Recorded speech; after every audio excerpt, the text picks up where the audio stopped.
नमस्कार, मैं हूँ कुमार अनिल। पटना में बहुत ठंड पड़ रही है और इसकी वजह से मेरे भी गले में खराश आ गई है, आवाज़ कुछ बदली हुई लग रही होगी। तो हम महात्मा गांधी की आत्मकथा सत्य के साथ मेरे प्रयोग, इसकी 20वीं कड़ी लेके मैं उपस्थित हूँ। आज हम बात करेंगे कि गांधी जी तो शराब नहीं पीते थे, लेकिन छात्रों की जो शराब पीने की टीम होती थी, जो ग्रुप होता था, उसमें एक होड़ रहती थी कि गांधी मेरे टीम में रहें। तो ये क्यों ये होड़ रहती थी? क्योंकि गांधी तो पीते नहीं थे। तब भी हर ग्रुप जो है, स्टूडेंट चाहते थे कि गांधी मेरे साथ रहें, मेरे ग्रुप में रहें। तो ये आज एक रोचक प्रसंग हम बात करेंगे। लेकिन उससे पहले हम बात कर लेते हैं पेरिस की। पेरिस में 1890 में एक महाप्रदर्शनी लगी और उसकी खबरें, उसकी तैयारी की खबरें महीनों पहले से लंदन के भी अखबारों में छप रही थी और पूरे यूरोप में उस महाप्रदर्शनी की चर्चा थी। तो गांधी जी की भी इच्छा हुई कि वो पेरिस एक बार जाके देखें। और पेरिस का तो बहुत सब लोग, पूरी दुनिया में नाम है, फैशन के लिए बहुत नाम है और आधुनिकता के लिए। तो बहुत मुश्किल से और बहुत गरीबी में, वो लिखते हैं, गरीबी में पेरिस पहुंचे वो। तो किसी तरह से तीसरे दर्जे की यात्रा करते हुए, बहुत सस्ता से सस्ता जो हो सकता था उस तरीके से वो वहां पहुंचे और नक्शा उन्होंने ले लिया था और गाइड पेपर ले लिया था और पूरा पेरिस वो पैदल ही घूमे।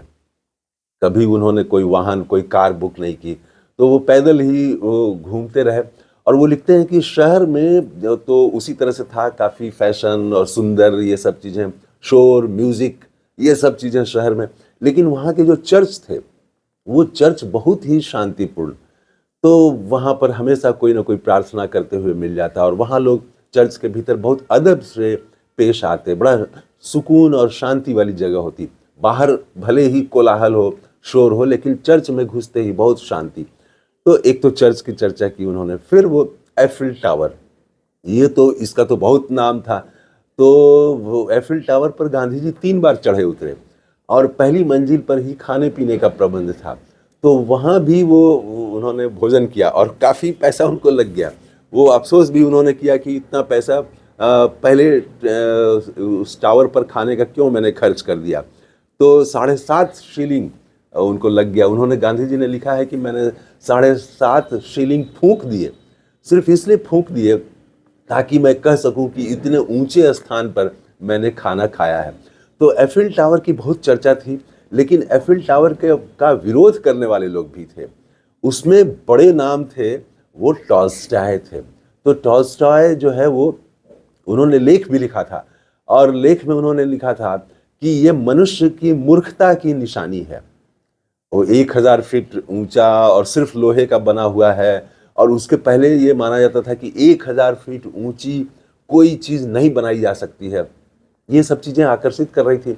तो टॉल्स्टॉय ने लिखा था अपने लेख में कि शराब और जो सिगरेट है, इसके खिलाफ उन्होंने लिखा था और लिखा था कि जो शराब है वो पीने के बाद आदमी पागल हो जाता है और सिगरेट या बीड़ी पीने के बाद उसका जो धुआं है वो आदमी के दिमाग पर छा जाता है।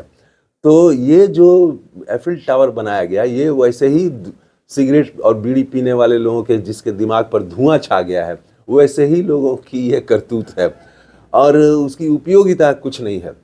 गांधी जी ने भी ये वहाँ पर लिखा है कि मेरी समझ में नहीं आ रहा है कि इसकी उपयोगिता क्या है।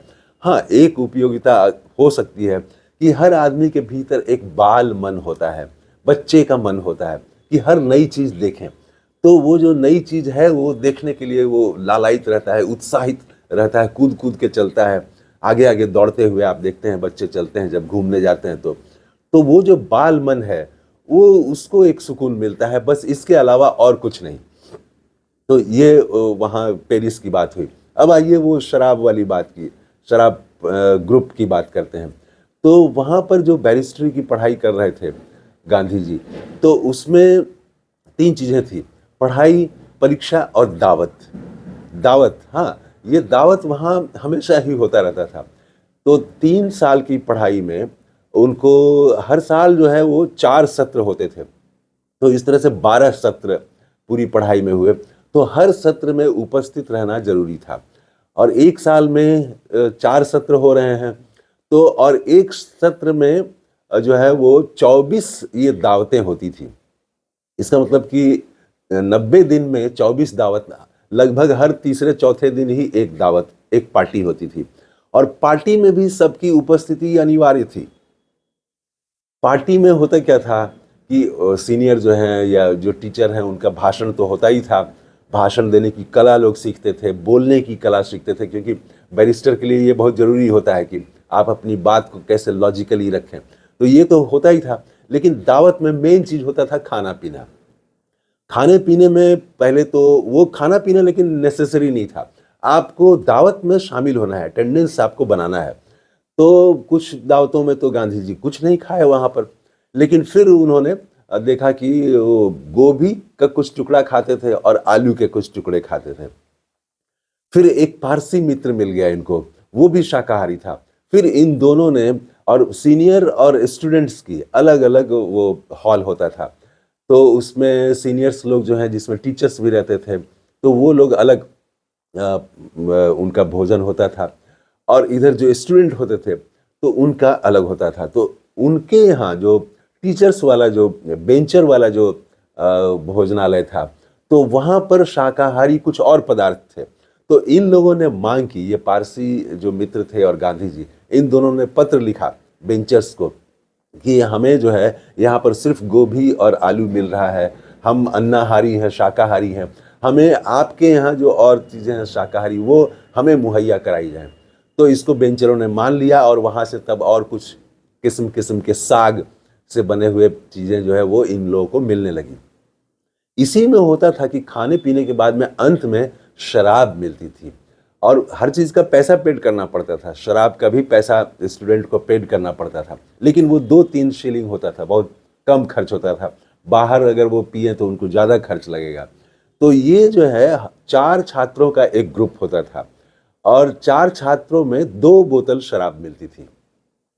तो गांधी जी तो शराब पीते नहीं थे, तो इनके जितने मित्र थे, इनके पढ़ाई करने वाले जितने स्टूडेंट थे, सब चाहते थे कि गांधी जी मेरे ग्रुप में आ जाएं। तो फायदा ये होता है कि 4 में गांधी जी अगर एक हो गए तो 2 बोतल मिलेगी, 4 स्टूडेंट पर 2 बोतल मिलेगी। तो एक तो पिएंगे नहीं, तो 3 ही जो हैं, 3 स्टूडेंट, उनको ही 2 बोतल उड़ाने का मजा मिलेगा। ये इंटरेस्ट था उनके दोस्तों का कि गांधी जी रहेंगे तो हमको ज़्यादा पीने को मौका मिलेगा और इसीलिए होड़ लगी रहती थी कि गांधी जी हमारी टीम में आ जाएं। आगे हम बात करेंगे कि बैरिस्ट्री की पढ़ाई तो बहुत आसान थी, लेकिन बैरिस्टर बनना वो कैसे कठिन था, ये हम अगली कड़ी में बात करेंगे। इस कड़ी में इतना ही। कैसा लगा ये एपिसोड आपको, कमेंट करके ज़रूर बताइएगा।